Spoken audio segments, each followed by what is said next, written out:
बाहागर हो कि पार्टी खुशी हो कि दुखरे अल्कोहल आउ बियर भली जिनिस पीवा ठीक नहले भी लोके एहाकू बहुत मजारे पी थांती। किंतु कोन आपण जानिचंती जे बियर केमिति बना जाए, फैक्ट्री रे एहाकू किपरि तयारी करा जाए, आउ एथिरे कोन सब मिसा जाए। जदि नाही ताले वीडियो को स्किप न करी शेष पर्यंत देखंतु, जहा फल रे आपण बियर मेकिंग रो प्रोसेस जानि परिबे। हेले आपण केवल देखंतु एहा केमिति बनुची, किंतु केबे पीवा को भाबंतुनी। ता पूर्वरु वीडियो को गोटे लाइक करिकि चैनल को सब्सक्राइब नियाति करंतु। तेबे चलंतु आजिर वीडियो को स्टार्ट करिबा।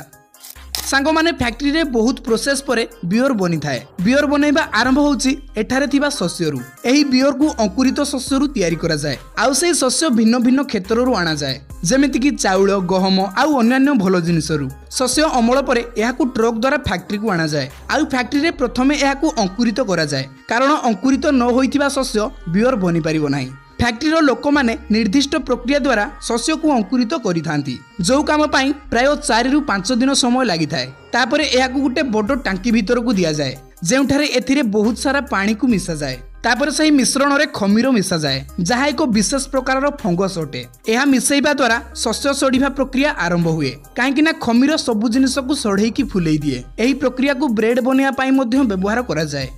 यापर सेथिरे एक विशेष प्रकार फल को मिसा जाए, जहाकू होप्स फल कुहा जाए। एबे आपनको मनरे एक प्रश्न आसी पारे जे एथिरे फल काहे की मिसा जाउची।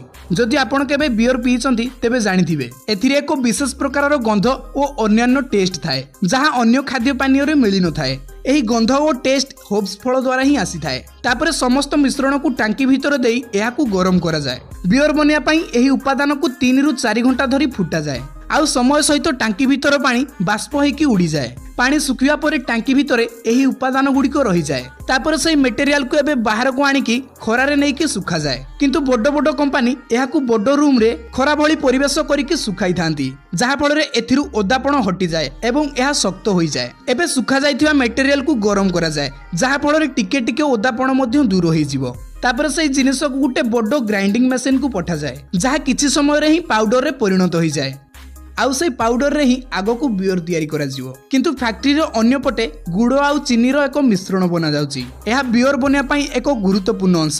तापरे पूर्वरु बनिथिबा पाउडर आउ गुड़ चीनी मिश्रण को एका साथी रे मिसा जाए, आउ एहा को भलो से गरम करा जाए, जहा फल रे ऊपर बहुत सारा फेण आउ तळे बहुत लिक्विड रही जाए। आउ सेही लिक्विड को बाहर करी आउ गुटे टांकी रे रखा जाए। तापर सेही लिक्विड रे अल्कोहल को मिसा जाए, किंतु एथिरे बहुत कम परिमाण रो अल्कोहल मिसा जाए, जहा द्वारा अन्य मद भली एथिरे निशा होई न थाए। तापर सेही लिक्विड को आउ गुटे टांकी को पठा जाए, आउ सेठारु एही लिक्विड को स्टोरेज रूम को पठा जाए, जोटी बहुत सारा काठरे तयारी ड्रम थाए। आउ सेही ड्रम रे एही लिक्विड को 3 मास पर्यंत छाड़ी दिया जाए। जतबेले 3 मास परे एही लिक्विड को बाहर करा जिवो, सेतबेले बियर बनिकी पूरा रेडी हे जाए। आउ बियर को बनिया पाई कंपनी माने 3 मास वेट करि थांती, किंतु बैकग्राउंड रे नेक्स्ट बैच रो प्रोसेस लागू रही थाए। तापर से बियर को टेस्टिंग पाई पठा जाए। जदि बियर रे सब किछि ठीक थिबो ताहले ता मार्केट को जिबा पाई रेडी हे जाए, किंतु जदि किछि कमी थाए ताकू आउ किछि समय स्टोर करा जाए, आउ पुणी थरे टेस्ट करा जाए। हेले अन्य पटे बियर पाई बोतल तयारी करा जाए। एही काम पाई फैक्ट्री रे अन्य एक जगह थाए,